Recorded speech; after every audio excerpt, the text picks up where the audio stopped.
Welcome to SKU digital learning classes. This is Madhav Sharan Pathak, department of law, Shri Krishna University, Chhatarpur, Madhya प्रदेश।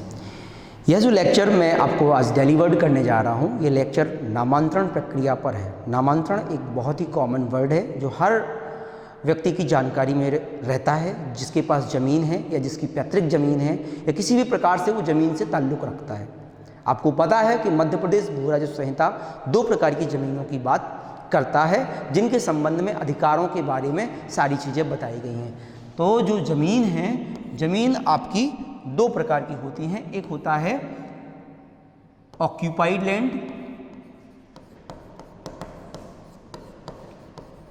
दूसरी ज़मीन होती है अनऑक्यूपाइड लैंड।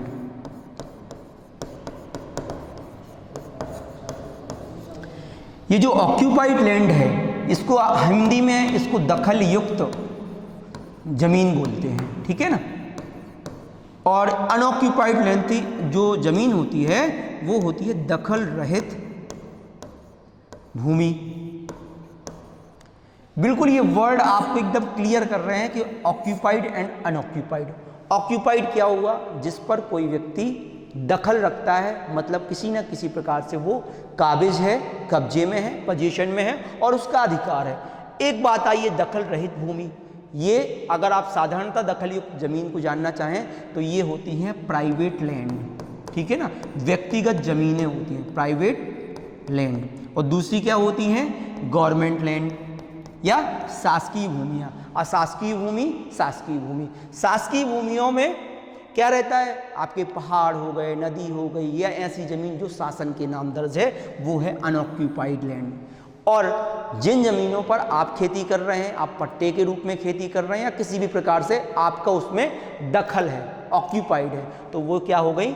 दखल युक्त जमीन है, इसको प्राइवेट लैंड बोलते हैं। तो नॉर्मली जब हमारे पास कोई ज़मीन है, कोई हमारे पास ज़मीन है और मैं किसी को क्या करना चाहता हूँ? बेचना चाहता हूँ, ज़मीन को बेचना चाहता हूँ। अब ज़मीन को आप बेचेंगे तो उसकी एंट्री, उसके अब बाद आपने क्या कर दिया उसका, जब आप किसी को सेल कर रहे हो ज़मीन को, मान लीजिए आपने सेल की ज़मीन, सपोज करिए ए ने बी को एक्स जो ज़मीन थी वो क्या कर दी? सेल कर दी। सेल कर दी तो अब ये चाहेगा कि इसके सारे हक बी को जाएं, चाहे वो जमीन के साथ 2 इंटरेस्ट जुड़े होते हैं। एक होता है टाइटल, इसको बोलते हैं स्वत्व या सामान्य भाषा में हक, और एक होता है पोजीशन, इसको बोलते हैं कब्जा। जमीन के पास, किसी व्यक्ति के पास यदि जमीन होंगी तो ये चीजें होंगी उसके पास, एक तो टाइटल, हक, और दूसरा कब्जा। अब जब ए बी को जमीन बेचेगा तो दोनों ही चीजें ट्रांसफर करता है। एक तो कि ये मेरी ज़मीन है, आप इसका टाइटल यानी उसको हक बेच रहा है कि ये हक दिया, और साथ में क्या बेच दिया? साथ में कब्जा। मैं किसी को ज़मीन दे दूं, कब्जा ना दूं, तो ये कहीं ना कहीं दिक्कत करता है। आप जानते हो हक होना और उसका कब्जा होना। मान लीजिए मेरे नाम तो लाखों की ज़मीन है, करोड़ों की ज़मीन है, लेकिन मेरा उस पर कब्जा नहीं है, मैं उसको उपयोग नहीं करना है, ठीक है ना। तो ये कब्जे के बारे में, क्योंकि कोई ज़मीन मिलती है तो उसको हक और कब्जा दोनों ही ट्रांसफ़र किए जाते हैं। अब सपोज कीजिए एक बात आती है कि इस प्रकार से तो जमीन का अंतरण हो गया, ये क्या हो गया? सेल इज अ ट्रांसफर, ठीक। विक्रय क्या होता है? ट्रांसफर। आपने जमीन बेच दी, जमीन बेच दी, अब क्या होना चाहिए? तो जमीन आपने जैसे ही खरीद ली तो आपके पास टाइटल मिल गया, आपको कब्जा मिल गया। एक बात आती है, हम आप सोचते हैं कि अब इसके बाद नामांतरण कराना है, डाइवर्सन कराना है, बंटवारा कराना है, ये सारी चीज़ें कुछ करानी है, तो इसके संबंध में जो प्रावधान दिए गए वो हमारे यहाँ क्या सब जगह जहाँ पर भी आप जाओगे तो हर राज्य का अपनी एक भू राजस्व संहिता है। इसी प्रकार की व्यवस्था मध्य प्रदेश में भी की गई है। यदि आप कोई ज़मीन खरीदते हैं तो उस ज़मीन के बारे में आपको क्या कराना पड़ेगा? नामांतरण कराना पड़ेगा। एक बड़ा ही लीगल क्वेश्चन है कि क्या नामांतरण कराना किसी को हक प्रदान करता है? नामांतरण से किसी को किसी ज़मीन पर हक मिल जाता है? क्या नामांतरण से किसी व्यक्ति को कब्जा मिल जाता है? नहीं। आपको यहाँ पे बता देता हूँ कि नामांतरण किसी भी प्रकार से कोई प्रकार का हक आपको नहीं देता। आप सब लोगों को पता है कि जो मध्य प्रदेश राजस्व संहिता, भू राजस्व संहिता है, इसकी धारा 57 कहती है कि आपके पास जो ज़मीनें हैं वो आपकी नहीं हैं, चाहे वो ऑक्यूपाइड लैंड हो या अनऑक्यूपाइड लैंड हो। हम लोग धार्मिक रूप से कहने लगते हैं कि सबौ भूमि गोपाल की, सभी भूमि किसकी है? ईश्वर की है। ईश्वर मतलब प्रकृति की है। यदि ये जमीन ईश्वर की, मतलब यहाँ पे स्टेट से आशा है, राज्य की हैं ये ज़मीनें, जितनी भी ज़मीनें हैं वो किसकी हैं? राज्य की हैं। अब राज्य ने जब मध्य प्रदेश बना या भारत बना, संविधान बना, उस टाइम पे क्या हुआ, सभी किसानों को ज़मीनें दी गई थी या किसी को उसके पहले ज़मीनें प्राप्त थीं। तो ये यहाँ पे MPLRC ने 57 में क्लियर कर दिया कि कोई भी भूमि किसी व्यक्ति की नहीं है, वो राज्य की है। और ये राज्य से आपको कैसे मिली हैं? किराए पे मिली है।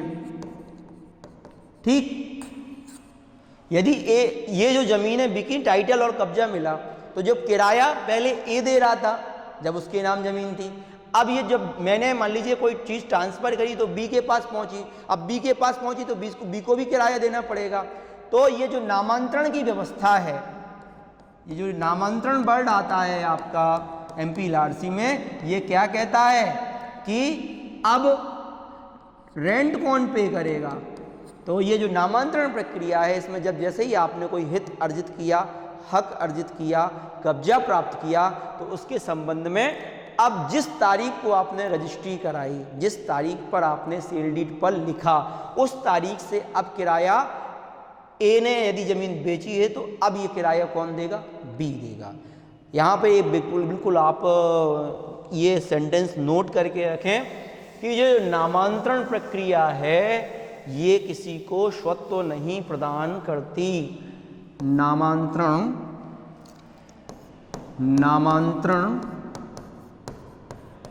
प्रक्रिया स्वत्व प्रदान नहीं करती। यदि किसी राजस्व रिकॉर्ड में कुछ लिखा आ रहा है तो इसका मतलब ये नहीं है कि आप उसके भूमि स्वामी हैं या आधिपत्यधारी हैं, ये केवल ये बता रहा है कि इस जमीन का रेंट किसको पे करना है। इसलिए नामांतरण प्रक्रिया में यदि राजस्व रिकॉर्ड में एंट्री है तो आप ये मत कतई ना सोचें कि ये ज़मीन के भूमि स्वामी ये हैं, ये ध्यान रखिएगा, ये बहुत आवश्यक पॉइंट है। अब इसके बाद आते हैं कि जो भू राजस्व संहिता है उसमें नामांतरण के प्रोसीजर कैसे हैं। नामांतरण का प्रोसीजर कैसा है? नामांतरण, हिंदी में इसको नामांतरण बोलते हैं और इसको बोलते हैं यहाँ पे इंग्लिश में म्यूटेशन, और हमारे यहाँ लोकल लैंग्वेज में क्या बोला जाता है इसको? लोकल लैंग्वेज में बोला जाता है दाखिल खारिज। ये सारा कुछ जो प्रक्रिया हो रही है राजस्व रिकॉर्ड के रिगार्डिंग है, राजस्व रिकॉर्ड के संबंध में बात कर रहा है। जैसा कि इसका नाम है, ये क्या वर्ड से बना?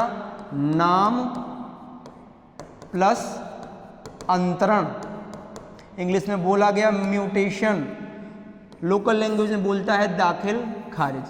फॉर एग्जाम्पल मान लीजिए खसरा नंबर 104 है, ये किसके नाम है? राम के नाम पर है। एक ये खसरा नंबर है राम के नाम पर, तो इसका ये शो करता है लगभग कि ये इसको ज़मीन मिली हुई है। अब एक चीज़ और, यहाँ पे ज़मीन आपको कैसे मिल सकती है? या तो ट्रांसफ़र से, अंतरण से, या फिर पैतृक। ज़मीनें दो प्रकार से आपको मिलती हैं, या तो आपने रजिस्ट्री कराई होगी या आपको आपके बाप दादाओं की प्रॉपर्टी होगी, वो प्रॉपर्टी होगी। अब सपोज करिए एक ये खसरा नंबर 104 है, ये राम का है, राम इसको बेचना चाहता है तो क्या करेगा? सेल डीड लिखेगा, विक्रय पत्र लिखेगा, दान पत्र लिखेगा, पट्टा लिखेगा, बंटवारा लिखेगा। ये सेल डीड लिखेगा किसके नाम? मान लीजिए लक्ष्मण को दे रहा है, ये जमीन बेच रहा है, लक्ष्मण को जमीन बेच रहा है। अब तो राम ने लक्ष्मण को जमीन बेची तो ये जो खसरा नंबर था, ये इसकी जो जमीन थी, मान लीजिए 1 एकड़ जमीन थी, 1 एकड़ जमीन इसने क्या की, सेल डीड विक्रय पत्र के माध्यम से लक्ष्मण को दे दी गई। अब राजस्व रिकॉर्ड में अब टैक्स किसको पे करना है ये निर्धारित होना है। अब मैंने जब जमीन बेच दी तो मैं क्यों टैक्स पे करूं, तो इसलिए, या आपका रेंट क्यों पे करूं, लगान क्यों चुकाऊं। तो अब चूंकि ये चाहता है कि जैसे ही राम ने इसको जमीन बेची है तो राज्य को इसकी जो रेंट है वो लक्ष्मण से वसूल करे। अब मैं चाहता हूं कि राजस्व रिकॉर्ड में भी मेरे नाम की एंट्री राम के बजाय हो, तो इसलिए मैं क्या करता हूं, नामांतरण आवेदन लगाता हूं। यदि आपने कोई जमीन अर्जित की है तो उसके संबंध में यदि, और वो जमीन दखलयुक्त जमीन थी, तो उस जमीन को आपको नामांतरण कराना पड़ेगा। और नामांतरण की प्रक्रिया एमपी मध्य प्रदेश भू राजस्व संहिता में धारा 109 और 110 में बतलाई गई है। अब जो प्रोसीजर है उसके बारे में मैं डिस्कस करता हूं। धारा 109 एवं 110 क्या है, नामांतरण प्रक्रिया के बारे में बताया गया। म्यूटेशन, इन दो सेक्शन में 2 पार्ट डिवाइड किए गए हैं, एक तो 109 और 110 110। 109 में क्या बताया गया, 109 में बताया गया जितने प्रकार की सूचनाएं हैं, जितनी प्रकार की जानकारी तहसीलदार के न्यायालय में पहुंचने की पहले की प्रक्रिया है, ये कहता है रिपोर्ट के बारे में। रिपोर्ट मतलब सूचनाएं, कितने प्रकार से सूचनाएं कहां जा सकती हैं, सूचना किसको जानी है, तहसीलदार के न्यायालय में। एक राजस्व अधिकारी है, ये कितने माध्यम से वहां पे जा सकती है, सूचना के बारे में बात करता है। धारा 110 नामांतरण प्रक्रिया के बारे में बात करता है, प्रोसीजर ऑफ म्यूटेशन प्रोसेस, नामांतरण प्रक्रिया। इन 2 सेक्शन में सारी नामांतरण की प्रक्रिया बता दी गई है और लास्ट में राजस्व रिकॉर्ड में कैसे वो लेख हो जाएगी ये सारी प्रक्रिया बताई गई। 109 क्या कह रहा है, सूचनाओं के बारे में, कैसे तहसीलदार के न्यायालय में सूचना। फॉर्मली जो प्रोसीजर है, थोड़ा सा जो प्रैक्टिकल चीजें हैं वो थोड़ी सी हटके हैं, ठीक है ना। यहाँ पे जो सूचना की बात की गई, अब मैं म्यूटेशन की रिपोर्ट वाले सेक्शन पे आता हूँ 109 पर। चलिए, तो 109 में टोटल पढ़ना है आपको रिपोर्ट, कैसे तहसीलदार के न्यायालय में मामला पहुंचेगा। सेक्शन 109 को देखते हैं। मैंने कोई जमीन परचेस की है, मैं उसको नामांतरण कराने जा रहा हूं, तो मुझे क्या क्या करना पड़ेगा। यहां पर मध्य प्रदेश में एक वेबसाइट बन गई है RCMS, ठीक है ना।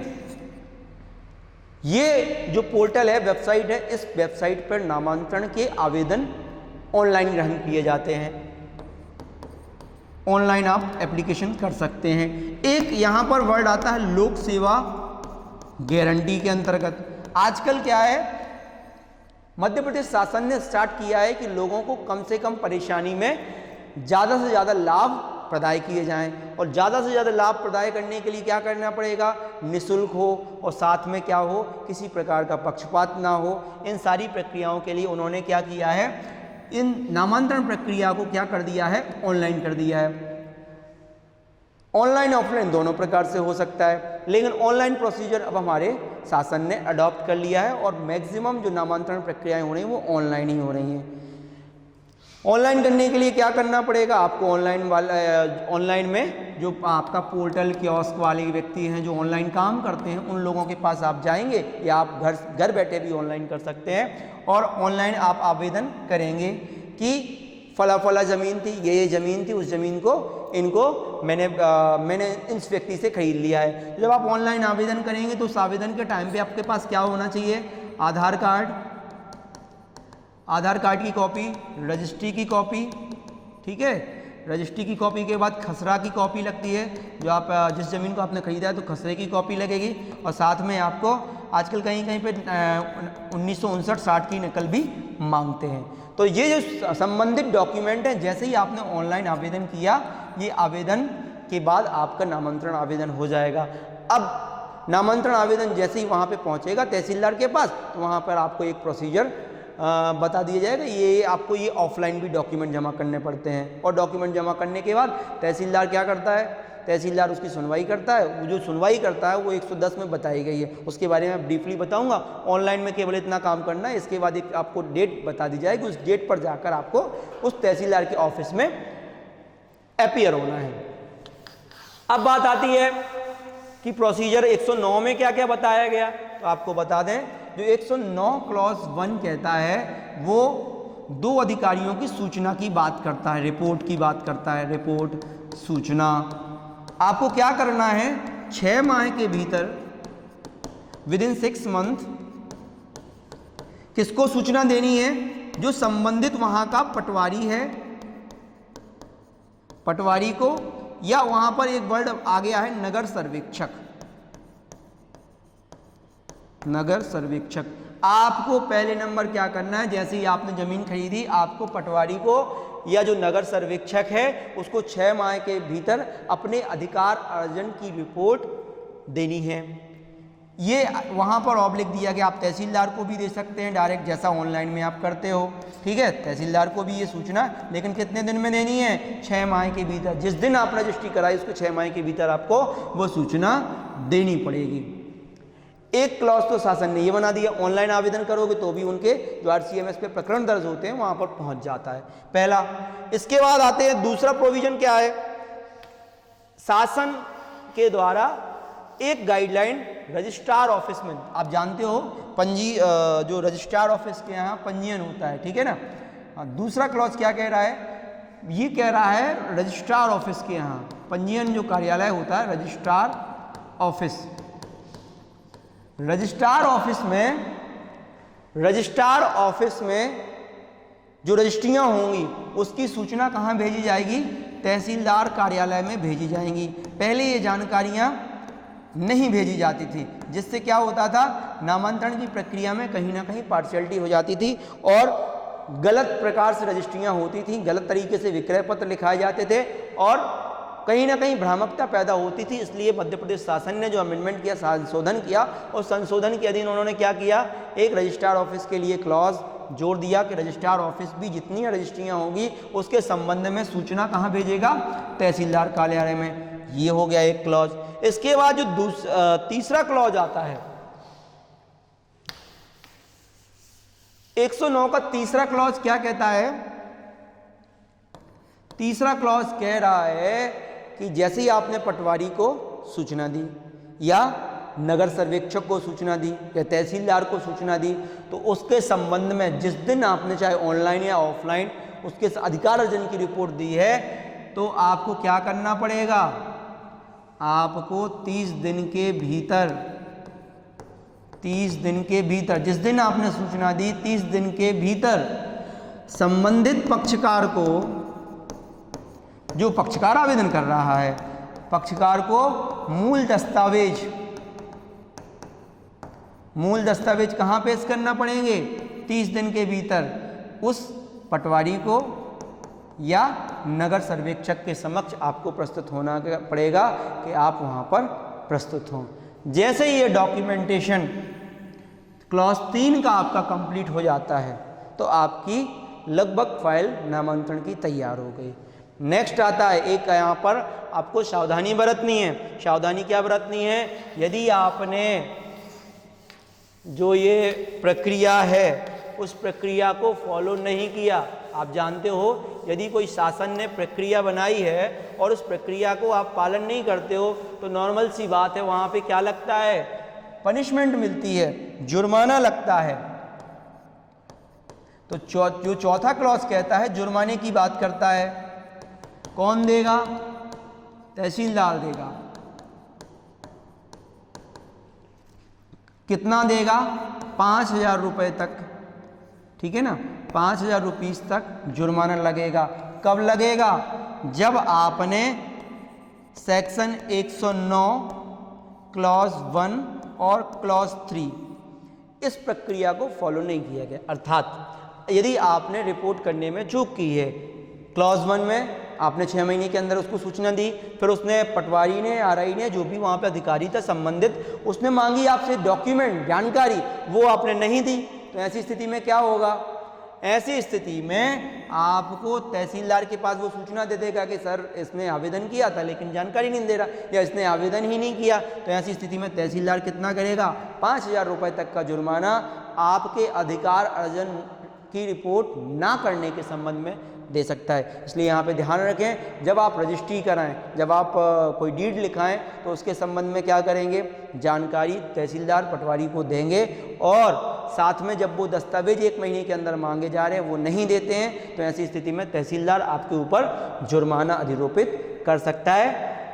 नेक्स्ट आता है इसके बाद 5वां पॉइंट जो है, वो 5वां पॉइंट कहता है कि आगे क्या होगा। जैसे ही यहाँ पर ये जो रिपोर्ट करने वाली स्थिति है, ये रिपोर्ट करने वाली स्थिति क्या है, फाइलिंग हो गई आपकी, तहसीलदार पटवारी के समक्ष पटवारी और नगर सर्वेक्षक ने आपकी नामांतरण की फाइलिंग प्रक्रिया पूर्ण कर दी।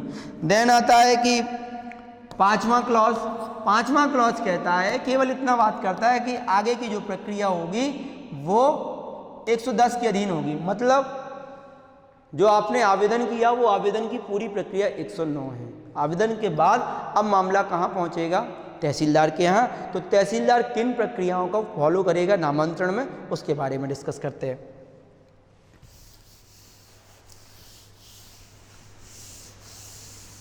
अब आते हैं सेक्शन 110 पर। ये पूरी नामांतरण प्रक्रिया है। वो क्या था, वो नामांतरण की सूचना के संबंध में था 109। नामांतरण प्रक्रिया में क्या होगा, ये जो पटवारी और आपके नगर सर्वेक्षक थे, इनने जो रिपोर्ट की थी, ये प्रकरण क्या होगा, वहाँ पर रजिस्टर में इन सारे प्रकरणों को संकलन होगा। जैसे ही उस जितने भी आवेदन प्राप्त हुए पटवारी को, नगर सर्वेक्षक को, या ऑनलाइन आवेदन हुए, ये रजिस्टर में संकलन होंगे और पंजीयन होंगे। पंजीयन होने के बाद क्या करेगा, जिस तारीख को पटवारी ने, आरआई ने या अन्य तरीके से आवेदन आए हुए हैं, इनको 30 दिन के भीतर या अंदर विदिन 30 डेज तहसीलदार को जानकारी भेजी जाएगी। कौन भेजेगा, यही आरआई पटवारी जो भी है, जानकारी भेजी जाएगी। इसके बाद क्या होगा, तीसरे क्लॉज में नामांतरण प्रकरण क्या होगा, दर्ज किया जाएगा। अब ये 30 दिन की टाइमिंग याद रखनी है, क्योंकि ये सिविल जज वगैरह में कई बार पूछी जाती है और 109-10 एक से क्वेश्चन बनता ही है। आप चाहे सिविल जज दो, या आप एकेडमिक में BLLB 5th सेम में, या BLLB 6th सेम में, या LLB 3rd सेम में आप रहते हो, तो ये सब्जेक्ट में ये इस पर क्वेश्चन बनता ही है। चाहे आप सिविल जज जुडिशरी दो तो वहाँ पर भी ये क्वेश्चन मिल सकता है आपको। प्री मेंस इंटरव्यू सारी जगह पे इस प्रक्रिया पे पूछा जाता है, और एक सामान्य व्यक्ति के नाते ये चीज़ें आपको जानकारी होना बहुत ही आवश्यक है, क्योंकि हर व्यक्ति ज़मीन खरीद रहा है और हर व्यक्ति को नामांतरण कराना है। तो नामांतरण जैसे ही आपने ये पटवारी और नगर सर्वेक्षक थे, इन्होंने 30 दिन के भीतर क्या किया, तहसीलदार को जानकारी भेज दी। अब तहसीलदार के समक्ष जब प्रकरण आया तो तहसीलदार क्या करेगा, तो पहली बात तो क्या करेगा, प्रकरण दर्ज करेगा। अब दर्ज होगा तो कैसे होगा,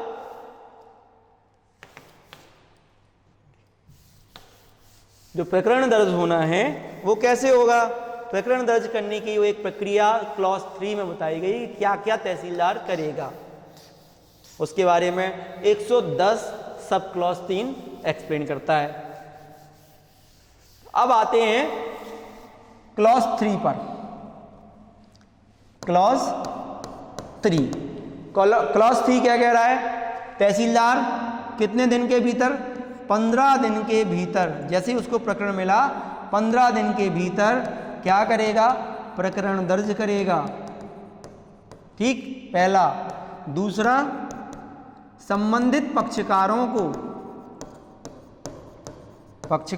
को सूचना देगा। मतलब जो जिससे रजिस्ट्री कराई है, जिससे संबंधित हो सकता है, तो पहले तो अपने रजिस्टर्ड नंबर दे देगा, फिर प्रकरण क्रमांक दे देता है। उसके हेड रहते हैं 178 वगैरह, तो उस प्रकरण में हेड में दर्ज कर लेगा। साथ ही एक सूचना जारी करेगा जिससे उसने जमीन खरीदी हुई है। तीसरा, सामने वाले के एक प्रकाशन करवाता है। ठीक है, एक प्रकाशन भी करेगा। आमला जो वहाँ गांव होगा या जो उसकी कोर्ट होगी उसके सामने क्या कर देगा, प्रकाशन कर देगा। प्रकाशन होने के बाद अब क्या है, ये हो गया प्रकरण दर्ज। उसके संबंध में जो रिपोर्ट वगैरह आनी थी वो 109 में आ गई आपकी पटवारी। अभी प्रकरण दर्ज करने के बाद यदि ये संबंधित पक्षकार आ जाते हैं, नहीं आते हैं, तो उसके बाद क्या होगा, इसके बारे में नेक्स्ट क्लॉज में 110 के क्लॉज 104 में 110 क्लॉज 4 में बताया गया। 4 में ये बोल दिया गया कि जब जिस तारीख को तहसीलदार को नामांतरण आवेदन मिला या प्रकरण दर्ज हुआ, ठीक है ना, जैसे ही प्रकरण दर्ज होता है तो क्लॉज 4 कहता है तहसीलदार की लायबिलिटी है कि 2 माह के भीतर पंजीयन से, ठीक है ना, 2 माह के भीतर, 2 लिमिटेशन आती है वहाँ पे, और एक 5 माह के भीतर। तो ये नामांतरण करने का तहसीलदार की यहाँ पर 110 क्लॉज 4 में लायबिलिटी कह दी गई। अब 2 माह के भीतर कब करेगा, यदि अविवादित मामला है। आपने संबंधित पक्षकारों को क्या दिया, नोटिस दिए, और वहां पर आपत्ति होती है, ठीक है, तो वो प्रकरण करना है 5 माह के भीतर। लेकिन यदि कोई आपत्ति नहीं आती है तो तहसीलदार की लायबिलिटी है कि 2 माह के भीतर, कब से, प्रकरण दर्ज होने से जिस दिन आपने तहसीलदार ने पंजीयन कर दिया है, 2 माह के भीतर उसमें नामांतरण का आदेश करेगा ही। यदि विवादित मामला है, यदि विवादित मामला है तो यहाँ पर टाइम ले सकता है वो 5 माह तक का। 5 माह के अंदर क्या करेगा, आदेश पारित करेगा, नामांतरण आदेश, ठीक है, नामांतरण आदेश पारित करेगा, ठीक है। ये क्लॉज बड़ा समझने वाला है हर एडवोकेट्स के नाते, और लॉ स्टूडेंट है तो भी, और सामान्य व्यक्ति है तो उसके लिए भी नामांतरण इस प्रक्रिया का जानना बड़ा आवश्यक है। यदि 2 माह के भीतर वो आदेश नहीं करता तो आप शिकायत कर दीजिए। और तहसीलदार की ये सारी चीज़ें जो ऑनलाइन कर दी गई RCMS के माध्यम से, इनके ऊपर इनको रोज़ जानकारी देनी पड़ती है कि ये पुराने मामले क्यों पेंडिंग पड़े होंगे। इसलिए आप देखते हैं कि पहले नामांतरण की प्रक्रिया जो होती थी कई सालों तक चलती रहती थी। अब नामांतरण की प्रक्रिया मैक्सिमम विवादित अविवादित उनके ऊपर बर्डन रहता है, क्योंकि तहसीलदार शासन की ये बहुत अच्छी योजना थी जिसके माध्यम से अब जो प्रकरण है बड़े जल्दी नामांतरण प्रक्रियाओं में टाइम नहीं लगता है, और लेस एक्सपेंसिव भी हैं, खर्चे भी ज़्यादा नहीं हैं, क्योंकि उनके ऊपर बर्डन रहता है। करना है तो, नहीं करना है तो भी आपको 2 माह के भीतर करना पड़ेगा। तो यदि आवेदन से 2 माह के भीतर अविवादित मामला है तो 2 माह में तहसीलदार आदेश पारित कर देगा, नामांतरण आदेश पारित करेगा। और यदि विवादित मामला है तो प्रकरण के दर्ज होने की 5 माह के भीतर मामला आगे आदेश पारित करेगा। इसके बाद एक और अच्छा इंटरेस्टिंग प्रोसीजर यहाँ पे बताया गया। इसके बाद जो नेक्स्ट वाला प्रोविजन है, जैसे आप लोग FIR करते हैं, ऐसे ही जब कभी नामांतरण आदेश हो जाएगा तो नामांतरण आदेश की कॉपी प्रदान करना यहाँ पे तहसीलदार को मैंडेटरी बता दिया गया है। सेक्शन 110 के क्लॉज 5 में नामांतरण आदेश पारित करने के पश्चात तहसीलदार का दायित्व है, क्या दायित्व है, 1 माह के अंदर निःशुल्क आदेश की प्रति, निःशुल्क आदेश की प्रति देगा। जैसे ही आपने आदेश पारित किया, तहसीलदार का वहां पर लायबिलिटी बन जाती है कि वो जो आदेश हुआ है नामांतरण आदेश, उसकी निःशुल्क आदेश की प्रति संबंधित पक्षकार को दे, जो नॉर्मली होता नहीं है। तो आपके पास ये यहाँ पे ये जानना बड़ा इंटरेस्टिंग है कि 30 दिन के भीतर उसको क्या देना है, या 1 माह के भीतर क्या देना है, उस आदेश की प्रति देना है। साथ में बहुत सी बार आप लोग देखते होंगे कि पटवारी रिकॉर्ड अद्यतन नहीं करता, ठीक है ना। रिकॉर्ड के संबंध में भी यहाँ पे जानकारी दी है। जो राजस्व अभिलेख हैं उनमें भी 30 दिन के भीतर कंप्यूटर में दर्ज होगा, कंप्यूटर में दर्ज करेगा, दर्ज करवाएगा, उसका आदेश देता है। आप कभी देखना नामांतरण आदेश को, तो वहाँ पे बोला गया है कि भैया 30 दिन के भीतर एक तो सूचना देगा और साथ में रिकॉर्ड को दुरुस्त करेगा। जब कभी ऐसा हो जाता है कि पटवारी कुछ पैसे लेने के चक्कर में क्या करने लगता है, इस रिकॉर्ड को अद्यतन नहीं करता, तो आप कई माध्यमों से, चाहे 181 कॉल कर लो या CM हेल्पलाइन कर लो, उसके माध्यम से आप अद्यतन करा दोगे। यदि नहीं करता है तो आप उसकी सर्टिफाइड कॉपी लेके SDM को रिपोर्ट कर सकते हो। तो 1 माह के भीतर क्या करेगा वो, 1 माह के भीतर उसको दर्ज करेगा। दर्ज करने के बाद कंप्यूटर में भी दर्ज कराएगा और आपको एक आदेश की प्रतिलिपि देगा। नेक्स्ट है, प्रतिलिपि नहीं मिली या कोई दिक्कत कर रहा है तहसीलदार या आदेश नहीं हो पा रहा है। एक चीज़ और यहाँ पे एक क्लॉज बताया गया है कि एक पक्षकार के लिए नोटिस गए, पक्षकार नहीं आया। मान लीजिए मैंने ज़मीन खरीदी थी और सामने वाला नहीं आ रहा है, तो भी उस स्थिति में भी क्लॉज 6 कहता है, यदि पक्षकार उपस्थित,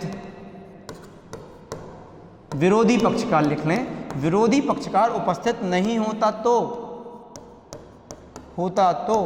तो भी तहसीलदार मामले को गुण अवगुण के आधार पर निर्धारित समयावधि में निराकृत करेगा। ठीक है ना, निर्धारित समयावधि में निराकृत करेगा ही। ये बहुत अच्छी जानकारी है। यहाँ पे एक क्लॉज वहाँ पर और बताता है, सेक्शन का सब क्लॉज, जो इसके प्रक्रिया के बारे में बात करता है। लास्ट प्रोसीजर, 7th क्लॉज जो कहता है, 7th क्लॉज कहता है कि इन सारी प्रक्रियाओं में यदि और भी टाइम होता है तो ये सारी प्रक्रियाएं 2 माह और 6 माह से अधिक नहीं चलेंगी, ठीक कि नहीं होंगी। टोटल प्रक्रियाओं में विवादित मामला, अविवादित मामला है तो 2 माह तक, और विवादित मामला है तो 6 माह के अंदर निराकृत कर दिया जाए। तो ये था नामांतरण प्रक्रिया जो मध्य प्रदेश भू राजस्व संहिता में एक्सप्लेन की गई थी। और फॉर्मली इस प्रक्रिया को हम आम नागरिक के नाते भी हम सभी को जानना चाहिए। मैं समझता हूँ कि ये लेक्चर आगे चल के आम जनता के लिए, साथ में लॉ स्टूडेंट्स के लिए, लॉ में जो पढ़ रहे हैं, सिविल जज की तैयारी कर रहे हैं, ये लेक्चर काफ़ी अच्छा रहेगा। और ये लेक्चर के बाद नेक्स्ट जो लेक्चर मैं लूँगा वो लेक्चर रहेगा मेरा बंटवारा पर। जो नेक्स्ट सीरीज रहेगी इसमें MPLRC की, वो पार्टीशन के बारे में डिस्कस करेंगे। और ये पार्टीशन वाला जो विधि है, इसके बारे में आप चाहें तो आगे चल के ये सेक्शन जरूर पढ़ें मध्य प्रदेश भू राजस्व संहिता के धारा 178 और 178A। ये MPLRC का 3rd लेक्चर जो होगा वो इस पर होगा। मैंने फर्स्ट लेक्चर में आपको फॉर्मल चीज़ें बताई और सेकंड लेक्चर में आपको नामांतरण प्रक्रिया के बारे में बताया। थर्ड मेरा बंटवारा पर लेक्चर रहेगा। मेरी ये कोशिश है कि आप लोगों को जो लॉ स्टूडेंट्स हैं उनको इन प्रक्रियाओं के बारे में ऐसी प्रैक्टिकल जानकारी दूं, जिससे आप कभी प्रैक्टिस करते हो या कोई आगे रेवेन्यू फील्ड में जाते हो तो आप लोगों को कोई दिक्कत ना जाए। इसी के साथ ये लेक्चर ख़त्म करता हूँ। नेक्स्ट लेक्चर मेरा आपका बंटवारा पर रहेगा। See you for next lecture. Thank you.